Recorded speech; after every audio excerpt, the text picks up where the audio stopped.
The area under the eye we refer to as the tear trough.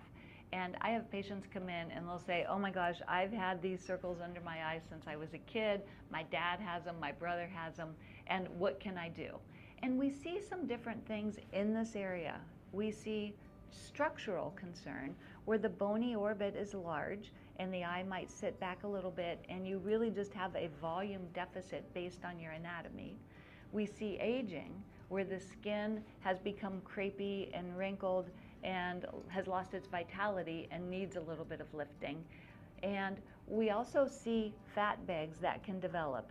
And sometimes those bags that we see really are fat, sometimes it's more fluid. So I'll ask the patient, does this come and go or does it stay? Because that's going to affect how we treat them. When I look at a patient for this under eye area, the first thing I'm looking at is what are we starting with? Can we help by lifting it with filler? We certainly can always help this area with physician grade product. Sometimes the skin needs rejuvenated and I'll recommend the dot laser to help smooth and firm the skin. And sometimes there is just so much skin and I can actually grab and pull it that they're a great candidate for a blepharoplasty, meaning a minor surgical procedure to take out that extra skin or to take out a very large fat pad. We do a little bit less of the blepharoplasty now that we have great fillers. It used to be surgery was all we had to offer. Now, unless someone really has a lot of fat or a lot of loose skin, we'll typically start with a non-surgical modality. And often after surgery, we're still going to use some fillers to replace the volume that's been lost or that wasn't there to begin with.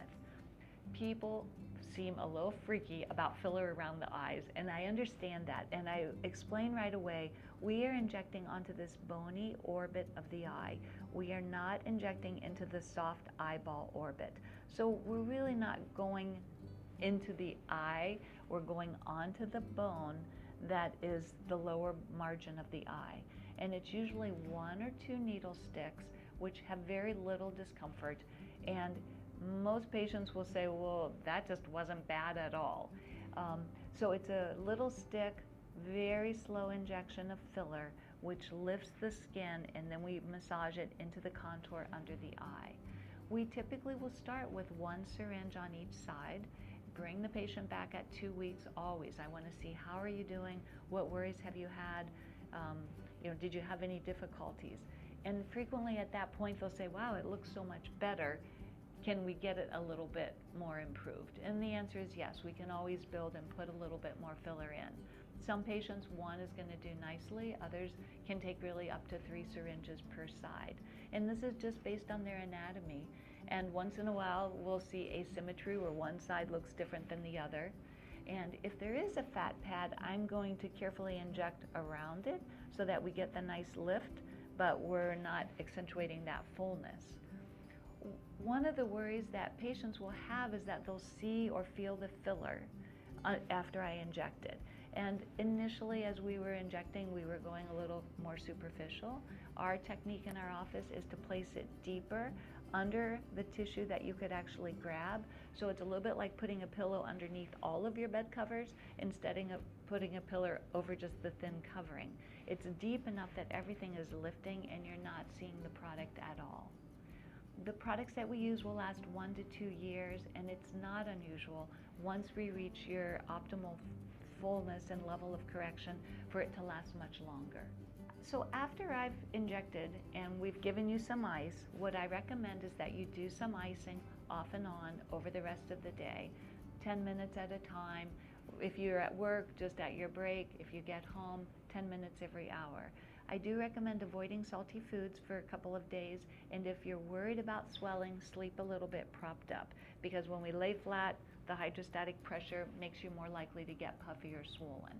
It's very common and typical to have some mild swelling in this tear trough area after I place the filler.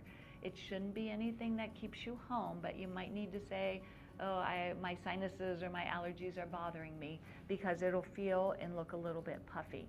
Bruising can happen, but it's not the norm.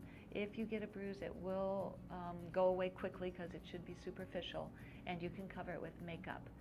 And patients often will tell me, gosh, it felt kind of full and lumpy right here. And that's because you do get swelling. These products attract water, and you tend to pull fluid into the area as your normal inflammatory reaction. So we really like to give it 2 weeks to quiet down. And a patient might call and say, oh my gosh, it feels so full here. And then a week later they'll say, oh, you're exactly right, it's perfect now. So it takes a little bit of time and patience for the final result to be present. At your 2-week follow-up, I'm looking and feeling for the smoothness, the symmetry, the overall effect. Occasionally we'll do a little gentle massage to reposition the filler. That's not something the patient needs to do on their own. That's why we're here. But often it's placed so nicely, I'm not doing anything. But sometimes the patients will say, well, this looks great, but now they're noticing something else. You know, what about out here? And the answer is sure, we can lift that area also. This middle portion of the tear trough tends to be what people focus on and what gives that sign of, you know, tired, dark circles and you know, what's wrong with your eyes. So we focus here initially, and then often we'll move to the outer area just to smooth what's happening structurally there.